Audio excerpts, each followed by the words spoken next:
لەسەر ئەو جغرافیای ئامن جغرافیای هێمن کە پرۆژەیەکە سیاسی گەورە لێ هەیە لەژێر ململانەیە تاافی و مەذهبی کە وڵاتی سووریا بە گەلەمپەری تێدەپارە. بەڕاستی ئەمە چار ڕۆژە ژێرخانەیە ئابووری ویزگەیەن ویزگەیەن کارەبا ویزگەیەن نەوت هەموو ژێرخانەیە ئابووری ڕۆژئاوای کوردستان تێدا ئارماچکردن لە بن سایە سەمتەکە بێدەنگیەکە ناودەولەتی کە هەمویان بچاوێ خوا سێر دەکەن بەڵام هیچ هەلوەستەکە بەهێز بەرامبەری داگرکاریە تورکیا نییە. ئەو داگرکاریە تورکیا ژی ئەمە بەستیە ئەمە جارێک چارەمە لە ئەمریشانی هۆڤانە لەسەر خاکی ڕۆژئاوای کوردستان و هەرێمی باکوور ڕۆژهەڵاتی سووریا دەکرێت مەبەستیژی هەلوەشاندنە ڕێڤەبەریە خۆسەرە کە پرۆژەیەکە گەورەیە بە هەموو شێوە لە ناو نەخشەیە سووریا و ئەوژ دیارە لای دەوڵەتە داگرکاریە تورکیا جیگایە قبولکردن نیە کە دیفاکتۆیەکە کوردی هەبە و دەستکەوتێن کوردان لە ناو نەخشەیە سووریا دەهابە. دووەم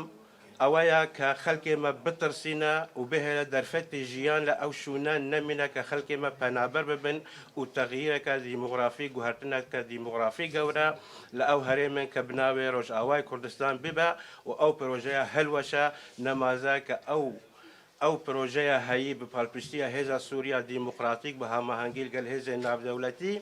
ئەتوانی بۆم پرۆپۆگەندا داعش بشکێنن ئەو داعشێ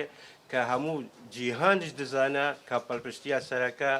و دعمە لۆجستی و دعمە نەخشە و معسکرات هەموو لە تورکیا بەوان هاتبوو تابینکردن. یعنی بەڕاستی ئێمەژی ئەمە جارێ چارەمە داوا دەکەن کە هێزی ناودەوڵەتی بەتایبەت رووسیا کە بوونی بەهێزە لە ناو خاکی سووریا و هێزی ناودەوڵەتی بسەرپەرشتیە ئەمریکا کە ئەو داوای هەرێمە ڕێڤەبەریە خۆسەر جێبەجێ بکە ئەوژی چەسپاندنە هەرێمە دژەفرینە بەرامبەری فڕۆکەیەن جەنگی تورکیا و بەرامبەری دەروونن دەوڵەتە داگیرکاریە تورکیا بۆ خەڵکێمە ئەتوانین بە ئارام بژین ئێمە تا بگەین چارەسەریە سیاسی لە ناوە سووریادا ئەو سووریایە ئەمە بووە 14 ساڵ لەژێر ململانەیە شەر و ململانیە مەذهبی و تاافی دژی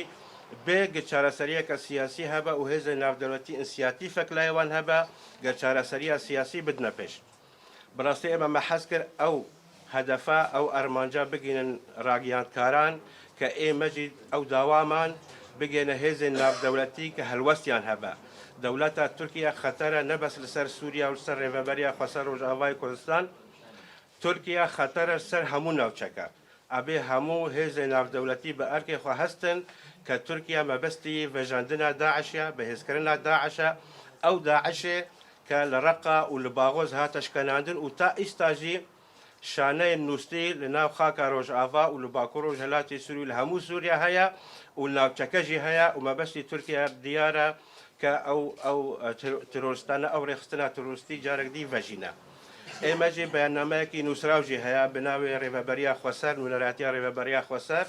و بناوێ بەرەیە پشتیوانیە ڕۆژاوا ئەو ژیلای هەواڵێمە بەڕێز شۆڕەش خدر تێدا خواندن بۆ جەنابتان. نوێنەرایەتی خۆسەری باکووری ڕۆژهەڵاتی سووریا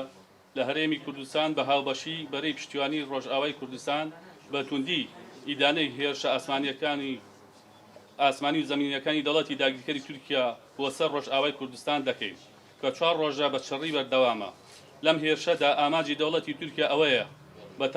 بە تەواوەتی ژیان لەو بەشەی کوردستاندا بوەستێنێت. بۆ حکومەی هێرشەکان شوێنی مەدەنی و فەرمانگە و خزمەتگوزاریەکان و ئاسایشی گرتوتەوە. بۆ نمونە هێرشکراوەتە سەر وێزگەی کارەبا و خواردەمەنی و پێداویستی ڕۆژانەیەکان. دەرئەنجامی لێکەوتەی هێرشەکانی